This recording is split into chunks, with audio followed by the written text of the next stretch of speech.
Welcome to News 6 Extra. I am Christopher Heath. It is Thursday, November the 13th. Yes, they did move this camera, Kathleen. Now that I see my gigantic gourd of a melon up close, this thing is, it's like I'm coming into your living room. This is no good. We may have to just, I don't know. Maybe I just scooch back. There we go. Old school method. There you go. Don't move the camera, just move yourself. There you go. I know I saw it and I was like, we'll see how it looks. I was going to move it back, but I was like, we'll see. We'll see. Yes, that's fine. Well, welcome back. Yes, yeah. Well, yesterday was so next Wednesday I'm going to be gone because I've got jury duty. I've got to do my civic duty here in Orange County and go maybe serve on a jury. I've never actually been called. Like I always get in the big room and then at like 1:00, they're like, okay, everyone go home. Right. So we'll see what happens. But because of that, I was supposed to have a dental appointment next Wednesday. And I called them and I was like, listen, I've got jury duty scheduled. And they're like, well, we don't really have anything open, but maybe we can slide you in. And so they called Tuesday night and they're like, okay, if you can be here tomorrow, 1:00, go for it. And I was like, so that's why. Okay. Well, at least that's the story I've been telling people. Well, the big question is, did you have any cavities? Clean bill of health. All right. Everything's looking good. Perfect. The usual, my usual pattern of lies to them when they're like, are you brushing and flossing twice a day? I'm like, oh, absolutely. I think everybody lies when they ask that. It's like, oh, yeah. Yeah. It's like when you go see the doctor and the doctor's like, so you getting plenty of exercise and eating vegetables? I'm like, oh, yeah. I mean, I think I get plenty of exercise, but I do not eat my requisite number of vegetables. Right. I usually tell the doctor, like, I'm trying, but I fell off the wagon, and he'll tell me, well, anytime, just get back on the wagon. Yeah. So they say the same thing, and I'm sure it's, listen, they went to medical school and I did not, so there you go. I will defer to their expertise. But anyway, and then the weather's warming up. This may be the last day I get to wear my nice quarter zips, showing off the go Knights. I didn't get a new 6 hoodie when I started here, so I'm gonna have to try and get one of those. I think you could probably get one. I don't think we make them anymore. I think we're out. Oh, maybe not. Yeah, that's okay. I can rock the Knights. Yes. Show off for UCF, which is probably not going to be bowl eligible this year. But it's fine. It's fine. Anyway, and I say all that to say that the weather is warming up. We'll be back in the 80s by this weekend. And as Candace Campos shows us here, the fall-like temperatures, well, they're falling to the wayside. Here's her story. I'm News 6 Chief Meteorologist Candace Campos. Temperatures for this afternoon will continue to run right where they should be for this time of the year, in the mid to low 70s. Now, as we head into the weekend, though, temperatures are ramping right back up. We'll be back into the 80s for Saturday, Sunday, and into most of next week. So the thawing process will soon begin, which some of you might want to enjoy those 80s along our beaches or on the boat. And conditions overall will continue to improve throughout the rest of the week and into the weekend. Looking here at the satellite and radar composite, we still have a nice big ridge of high pressure. It's kind of backing off just a little bit, all thanks to a little weak front that moved through just to our east. And as that high continues to build in, it will continue to keep us mostly sunny, mostly dry for the next couple of days. So highs today will be back into those low 70s, clear skies, breezy conditions with the winds coming in out of the northeast, ranging between about 15 to 20 miles per hour. Then later on tonight, we are back into those upper 40s, low 50s, a little bit on the milder side compared to what we experienced early this week. 51 degrees will be our overnight low in Sanford, closer to 60 along our coastline. So as you look at your clouds and rain futurecast, you can still see we will continue to stay mostly clear. Not a lot of rain to pinpoint over the next 24 to 48 hours. And it looks like rain will be hard to come by all throughout the weekend. So a quick look at the beach forecast. Temperatures this afternoon will be staying in those low 70s. Our rip current risk, though, still in that moderate range. As you get results here, your full 7-day forecast, temperatures again returning back into those low 80s just in time for your weekend, with overnight lows also on the warming trend in the low 60s. Oh, I'm going to miss the cold weather. I'm going to miss all my wonderful quarter zips. But you know what I'm not going to miss? The government shutdown. It's over. Longest shutdown in U.S. history. We had The longest one originally was in 2018. We blew through that record, not a good record, with this shutdown. And so you have the Senate earlier this week pass a compromise bill trying to cobble some stuff together, sends it to the House. The House takes it up, passes it, gets it up to the president. President signs it, and the shutdown is over. Now, that's all. It sounds like it's all good news, except for the fact that shutting down the government is relatively quick. You just tell people stop coming in. Restarting the government is not quite as quick. You got to have people come in, and they may not have been available. They're not ready. They're going to have a lot of backlogs to take care of. It's kind of like turning a cruise ship. You know, you can't just stop a cruise ship on a dime or turn it right away. You got to gradually do it. So this is what's going to happen. It's going to take days, if not weeks, for everything to come back online. The good news is the furloughed workers will all get back pay. So, you know, anyone that got sent home and didn't get paid, well, they're going to get back pay. Obviously that, you know, it's short shrift if, you know, you had to dip into savings and other things to make ends meet. Those who the government tried to lay off will get their jobs back, and SNAP benefits will go out, which is good for, you know, we're talking the elderly, we're talking the working poor, we're talking families, children. They'll have money to go buy food. All of that is very good. And if you expected that our politicians in DC will have learned a lesson, the answer to that question is no. This ends the same way it began, which is finger pointing and casting aspersions on each other and trying to jockey for political position. And as Natalie Brand explains, yeah, things may return to normal, but this is only a temporary stopgap. Only gets us through January 30th, which means meet me back here at the end of January, and we'll be talking about this probably all over again. Here's Natalie.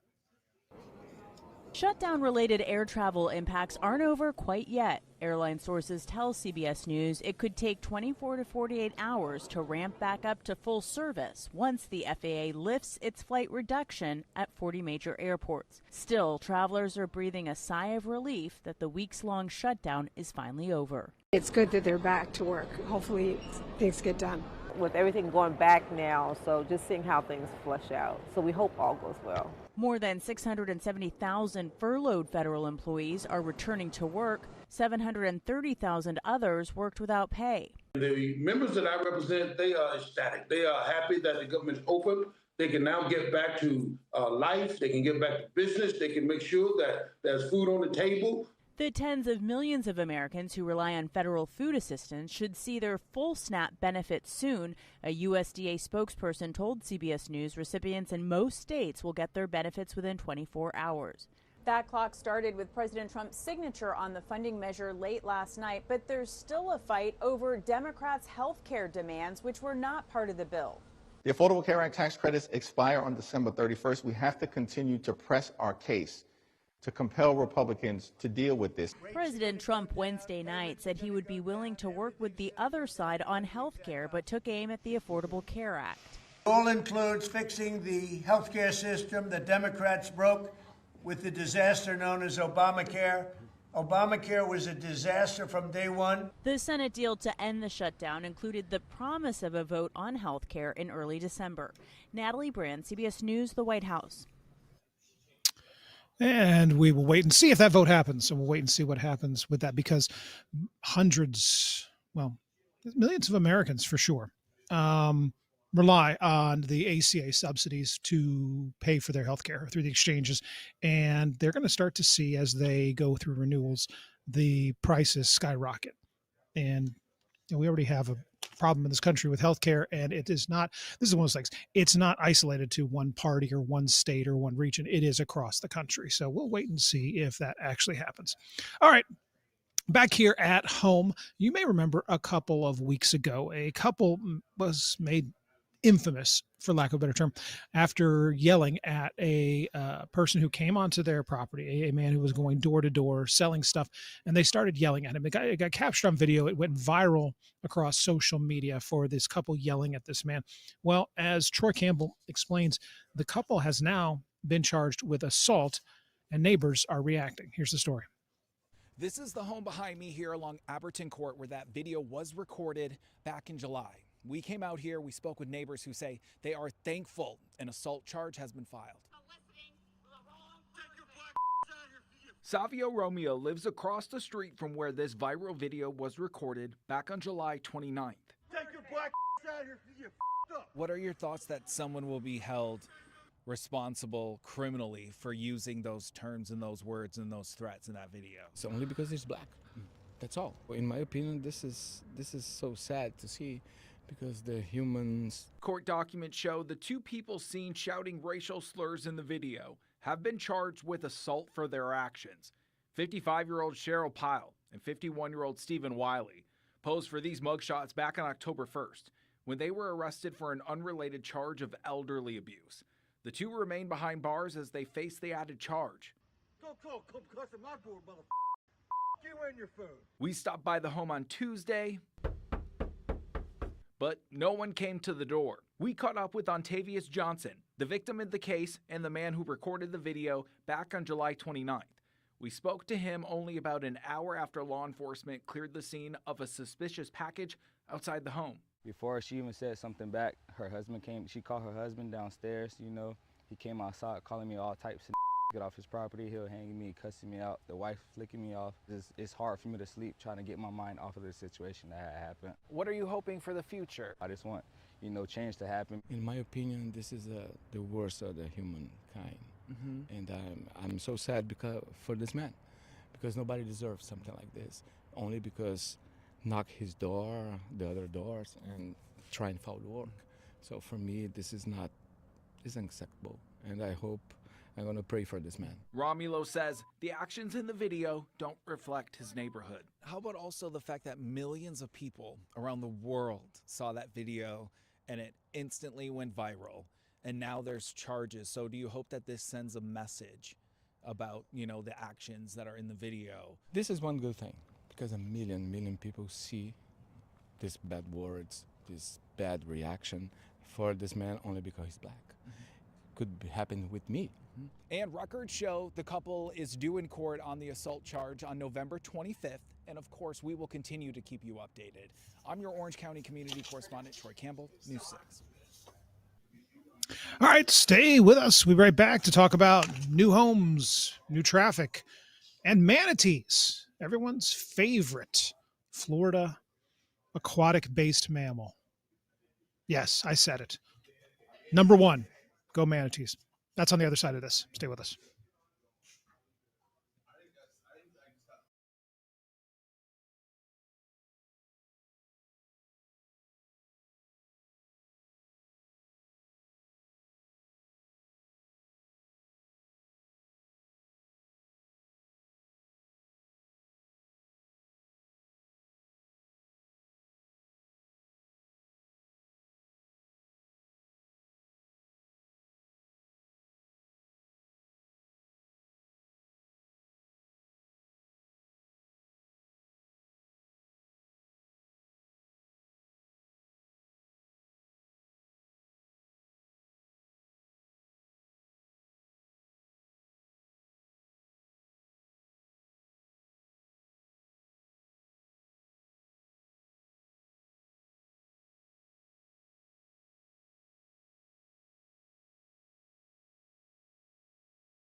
Welcome back to News 6 Extra. I am Christopher Heath. One of the things we try and do here with our investigative unit, and Lewis Bolden's fantastic at this, is following up on when people reach out to us with consumer complaints. And so often it's people who just, they want to have their voices heard. They feel like a business has not treated them fairly, or they feel like the service they've asked for, the service they've paid for, wasn't delivered. In this case, it's an Apopka couple who say they paid a roofer. The roofer cashed the insurance check for the new roof, and yet the work did not get done. Lewis Bolden talked to the family and went out to try and find out what exactly is going to happen and if his family will ever get the new roof. Here's the story. Here's the initial contract that we signed. After a hailstorm hit Apopka, Steve Coleman and many of his neighbors had roof damage. So he hired a company that a few of his neighbors had used successfully. So my neighbor was already getting a roof replaced with this company called Hurricane Roofer, so they referred me to them. Coleman had Hurricane Roofer come out to inspect the roof, but when he filed a claim with his insurance company, it was denied. He says Hurricane Roofer connected him with the logical firm. They said that they will be able to fight on your behalf with the insurance companies. According to court documents, after mediation, the insurance company settled the claim for $44,000, one check for $16,000 to the law firm, and another for $28,000, made payable to Steve and his wife Yvette, Hurricane Roofer, and Rocket Mortgage. We need to endorse, Hurricane Roofer would endorse, and then send the check to Rocket Mortgage for them to hold the funds and distribute when the work is complete. Instead, according to Coleman's insurance company, the check was cashed on July 29th. So the insurance company confirmed that the check was cashed? Yes. And the owner of the roofing company acknowledged that Yes. the check was cashed? Yes. The Coleman signed a contract with Hurricane Roofer 2 days before the check was cashed on July 27th. Work was to begin in 6 to 8 weeks, according to the contract. Now, nearing mid-November, the couple's roof still hasn't been replaced, and the money is missing. Do you want your money back, or do you want him to repair your roof? At this point, I don't trust him to do the job, so I want my money back at this point, so I can look for another roofing company to do the job. News 6 went to the company's office on Lake Underhill, but got no answer. This is Lewis Bolden. I'm an investigative reporter with News 6. We also called and left messages for the owner, Tim Thickus. He sent us a text message reading in part, "I had a significant commercial job that has refused to make payment, which trickled down to non-payment to my subcontracted roofing labor and material suppliers. I will continue to operate in good faith and assure you that there is nothing illegal or ill-intended in our business dealings." News 6 also contacted the Apopka Police Department, which encouraged the Colemans to file a fraud report, which they now have. I wouldn't trust them with anything. If anyone sees them, they should run far away. You see Hurricane Roofer, stay far away from them. Reporting in Apopka, Lewis Bolden, News 6. Well, from existing homes needing to get work done to new homes being built. If you have ever driven on a little stretch of road in southeastern Orange County, technically city of Orlando, Narcoossee is the little road's name, and it is insanely congested. A couple of weeks ago, I moderated a debate between the people running for the city of Orlando commission seats, and one of the seats that was up is seat 1. Seat 1 covers Lake Nona and the Narcoossee area over there. And one of the big issues for all 3 candidates was traffic, especially on Narcoossee. And you kept hearing from them say, there's only so much we can do because that kind of area, it's for the most part built out, not 100%. But when you get on the other side of the county line, you get on the other side of the Orange Osceola County line into Osceola County, there's a lot of land there. And it's prime real estate for building houses, and we desperately need houses in the area. The problem is the houses are going up faster than the road can be expanded. And a couple of weeks ago, Osceola County approved about 250, 260 homes to be built on this one road that is going to feed directly onto Narcoossee. And as Stephanie Rodriguez explains, in St. Cloud, a little further down, there's 2 more plots that are about to be approved, and both of them will have about 50 or so homes. But again, feeding onto Narcoossee, you see where this is all going. Problems that are bad are only going to get worse as this road that is way too small for all the traffic it's being asked to handle, and a bypass is far down the line. I mean, it's in the works, but it's far down the line. This is a situation that is only going to get worse before it gets better. Here's Stephanie's report. Adding 120 23 homes between two new subdivisions would bring more people and more cars to St. Cloud and to Narcoossee Road, a very busy street that's already incapable of handling the amount of traffic that it gets here. That's a concern many people I spoke to have. Quit building, get infrastructure, and then maybe that'll alleviate some of the traffic. That's the message Jay Sizemore has for the St. Cloud City Council as they consider approving two new subdivisions. It's too much. It's too much. We don't have the infrastructure. The traffic's insane. It's just getting out of control. One would go here on Old Hickory Tree Road by Gramercy Farms Boulevard, building 54 houses. The other one would be south of Chisholm Park, right here off Narcoossee Road, turning over 25 acres into 69 single-family homes, adding to an already congested area. Narcoossee traffic now tops 58,000 cars a day, and it was only built for a capacity of 55,000. I live probably 9 miles from work, and I need probably 45 minutes because it's, in the morning, rush hour, school buses, and it's got out of hand. St. Cloud will vote on these subdivisions just a few weeks after Osceola County approved building 289 new homes near Narcoossee and the Orange County line. Sizemore thinks the development is only going to increase, and when it does, it will lead him elsewhere. It's not going to stop. It's not going to stop for a lot of people, including myself. I'm a little bit older, so I'm getting close to retirement. When I retire, I'll probably leave. The St. Cloud City Council will vote on the preliminary plans for those two subdivisions during its meeting tonight at 6:30. I'm your Osceola County community correspondent, Stephanie Rodriguez, News 6. Traditionally, the way Florida has dealt with these kind of things is what's known as impact fees. You go to a builder and you say, you want to build 250 homes, that's fine. We're going to charge you a set fee for each of the homes you're building, and we're going to take that money, we're going to, wastewater, sewer, and roads. We're going to use it to build that. And the sidewalks, all the things that conceivably when people move in are going to want to have, need to have. And as Florida has grown, the builders have used some of their muscle and some of their clout up in Tallahassee to get a couple different pieces of legislation passed, one in 2021, another in 2025, that limit what local municipalities can do when it comes to impact fees. Now, the argument is, well, builders need predictability. And of course, the builders are going to pass those costs for the impact fees on to the homeowners when the homeowners buy the plots of land or buy the homes. Fair enough. But you get the money on the front end, you can at least start building, as opposed to having to wait on the back end or tax everybody in the area. It's clearly a debate worth having, and one that has kind of gone one way, at least in the state of Florida. And now we're starting to see the downstream effects of that. You're starting to see people say, wait, hold on, all these homes are going in, and nobody has stopped and thought about how we're going to pay to deal with all of this, how we're going to pay to have traffic that, we had one lady that reached out to us here at News 6 who was trying to get home on Narcoossee, and she said it took like an hour and a half to go maybe a mile and a half. And that's not sustainable. So anyway, yeah, so there it is. Okay.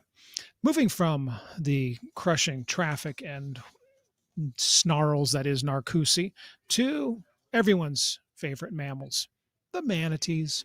Paul Giorgio, one of the preeminent photographers in Florida. I mean, just such a great storyteller, such a great eye for these things, puts together this piece for us here because it's gotten cold outside. It's warming up, but it's gotten cold outside. And when it gets cold, our good friends, the manatees, go to a couple different places to try and stay warm. Paul went and visited with them. It's so beautiful. It's very peaceful. It's very therapeutic. I'm glad we came here first time here. That's pretty cool. They keep coming over here and be in the sun, which is so cool. It's definitely a great day to see these. There's almost 200 in here.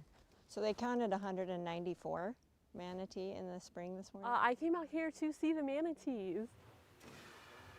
I was always told that it's a good time to come to the springs when it's cold to see manatees, because when the water's cold in the St. John River, they come to the springs because the springs stay 72 degrees year round. So the manatee come in every year about mid-November. The reason they're in a little bit early this year is because they are really cold. The cold front really pushed them in. There's quite a bunch over there by the tree.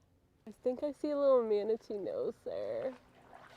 Yeah, a little manatee nose. You'll see them like puff up when they come up for air. It's really cute. It's crazy to me to see them this early, though. My name's Brittany Murdoch. So I'm a manatee observer, and I'm a volunteer. When somebody wants to hear it, I love to talk about manatees or anything nature related.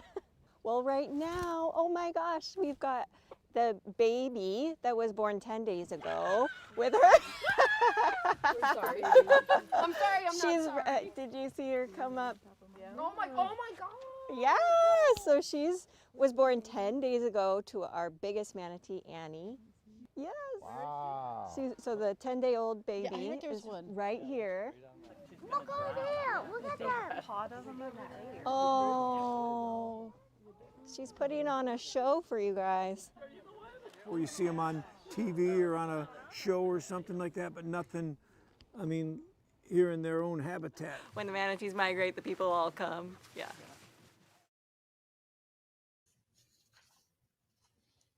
Kathleen, I got to tell you, there's not many things more fun to do on a cold afternoon than head up to Blue Springs and go check out the manatees.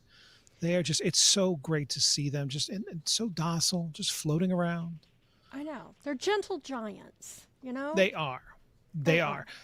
So the thing is that 68 degrees is kind of where they draw the line. If the water gets below 68 degrees, they go find warmer water. They just can't tolerate it below that. So getting up to, Blue Springs where it stays right at 72 is perfect for them. And, they got very slow metabolism, but they kind of like laid back style of life, Yeah, they're not aggressive. Chill. Yeah, No. they're very chill, I've always wanted to go to the spring when it was, colder weather to see all of them, because sometimes they'll get hundreds that are, flocking there. So I think that would be really neat. It's something I've always said, like, oh, I need to check that out. And then when it gets cold, I forget that they're there, Yeah, the other place that they like to go is I think it's FPNL has a power plant that the water that they release from it comes out obviously very warm, and so the area where it's at they've naturally figured out, oh, this is a nice warm area where we can ride out the cold weather and do our thing. The sad thing is they don't have any natural predators. Nothing is out there eating them. Maybe the babies and the calves, but like a manatee, like. The gators leave them alone. Crocodiles leave them alone. They're in the, they're in the fresh water, maybe a little in the brackish, but so they're not out in the salt water. So you don't have to worry like a great white coming in and chomping on them. Their only real enemy is us. Right. We hit them with boats or we destroy their natural habitat. I mean, what we've done to the IRL is horrific. And, so it's good that we're preserving them. They're very gentle, very nice. Oh, by the way, I learned this at Disney. Relatives of the elephant. Oh, I did not know that. They are related to the elephant. Also another very gentle mammal. That is true. I can see where they may be related. Just floating around, doing good manatee things. Speaking of manatees, we need to bring back the Brevard manatees. That was a good baseball team. Crying shame we lost that. That's a side note. Okay. So, anyway. I'll mark it down. I'll try to advocate for that to come back. You get on that, Kathleen. Okay, I will. I'm not saying your job depends on it, but I am saying I would not make long-term plans if you're not successful. Okay. So from the manatees, spotting the manatees, to spotting everyone's favorite fella named Waldo, we have a California construction site. It's a children's hospital out there. And they have a Where's Waldo, 6-foot-tall wooden Waldo that they move to a different spot every day so that people can go out there and they can try and keep an eye on what's happening out at the construction site and spend some time trying to track down Waldo. I don't think my kids were ever into those books. Those came about, I think, when I was younger, and everybody loved it. But here's when you get the Where's Waldo book and you go through it and you find him on each and every one, it's kind of hard to do it again. Right. That's true. I never was a big fan of it. I mean, I would look at the books and find him, but you're right. After you've gone through the book and you know where he is, kind of game over. Yeah. The predecessor to that was one that my mom got for us. It was the Books of Richard Scarry, and he had Goldbug. And they had these little animals doing stuff, going places, and very anthropomorphic. And everyone you could try and find Goldbug. He was in every single picture. You had to try and find him. Oh, nice. I never did that. No. Oh, those are so much fun. Tried to show those to my kids, and they've moved on. So, but anyway, I know, sad. All righty, that does it for us today. We're at the 1 o'clock. We've gotten through the full half hour. We kept the swearing to a minimum. The nudity was tasteful. I would call this a good broadcast, top to bottom. Sure. Yes. Well, I mean, the manatees weren't wearing any clothes, but that's tasteful. But that is tasteful. Yes. Very tasteful. Wasn't gratuitous. No. Probably should have blurred. No. Okay. Kathleen, thank you as always. Thank you to Candace for the fantastic weather. And thank you for watching. We, of course, break news all the time on clickorlando.com, and we will be back here tomorrow at 12:30 to do this all over again. News 6 will be on the air today at 4 o'clock out at Orlando International Airport, where even though the shutdown is over, the flight reductions continue, and we're heading into the weekend with flights continuing to be canceled or delayed. So I'll have the very latest on that. I'll see you back here tomorrow at 12:30. Have a fantastic Thursday. Bye.